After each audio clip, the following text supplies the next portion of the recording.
हे आपण खव्याचे गुलाबजाम केले. खव्याचे गुलाबजाम मी सांगते त्या पद्धतीने आणि त्या प्रमाणात, अचूक प्रमाणात जर तुम्ही केले तर तुमचे कधीच चुकणार नाही. तसं बघायला गेलं तर बऱ्याच मैत्रिणींची अशी हे असते की आम्हाला गुलाबजाम खव्याचे जमत नाही, कधी कधी तेलात विरघळतात.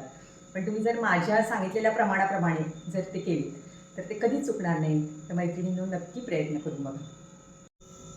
आज आपण अर्धा किलो खव्यापासून, हा अतिशय चांगला खवा आहे, ओरगावून आणला आहे, छानसे गुलाबजाम शिकणार आहोत.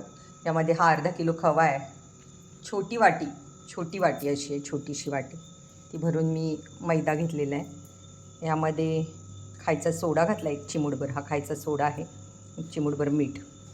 हे सगळं आपण आता एकत्र मळून घेणार आहोत. मैदा चाळून घेतलेला आहे, मैदा स्वच्छ चाळून घेतला आणि आता आपण मळायला सुरुवात करूया. या खव्यातल्या गाठी आपण आता सगळ्या फोडून टाकायच्या. मैदा आपण ह्याच्यात घालणार आहोत. छोटी वाटी आहे.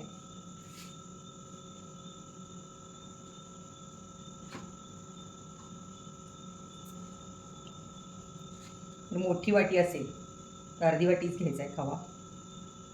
मैदा, खवा अर्धा किलो आहे, अर्धी वाटी मैदा. मोठी वाटी असेल तर, छोटी असेल तर एक वाटी मैदा घ्यावा लागतो. अशा पद्धतीने खवा आणि त्यामध्ये मैदा, छोटी वाटी असेल तर एक वाटी आणि मोठी वाटी असेल तर अर्धी वाटी. अर्ध्या किलोला अर्धी वाटी मैदा, एक चिमूट सोडा आणि एक चिमूट मीठ.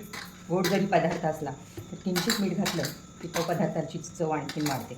अशा पद्धतीने मळून घ्यावे. हा मऊ आहे खवा. तुम्ही खूप मैदा घातला तर मग चांगले गुलाबजाम होणार नाही. अशा पद्धतीने आता गोळे करून घ्यायचे एकसारखे. खवा मळून झाल्यानंतर आपण अशा पद्धतीनं साधारण पेढ्याच्या आकाराचे गुलाबजामांचे गोळे करून घेतले.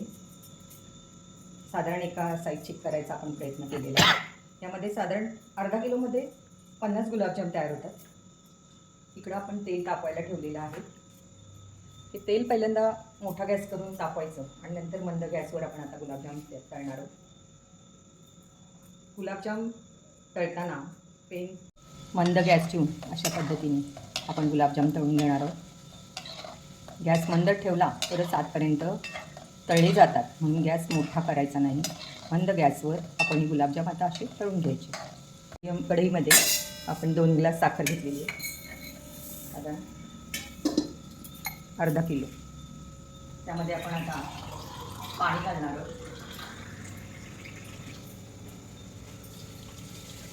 साखर बुडून वरती साधारण 1 बोट पाणी येईल, थोडं पाणी आपण त्यात घालणार आहोत.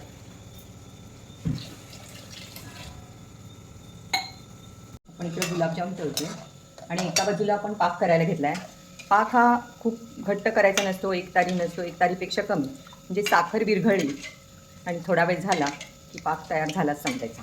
हा पाकात आपण साखर आणि वेलदोड्याची पूड घालणार आहे. त्याच्यामुळं फ्लेवर खूप छान येतो गुलाबजामना.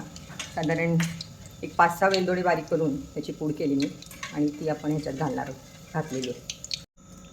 हे तळलेले गुलाबजाम आपण आता पाकामध्ये टाकणार आहोत.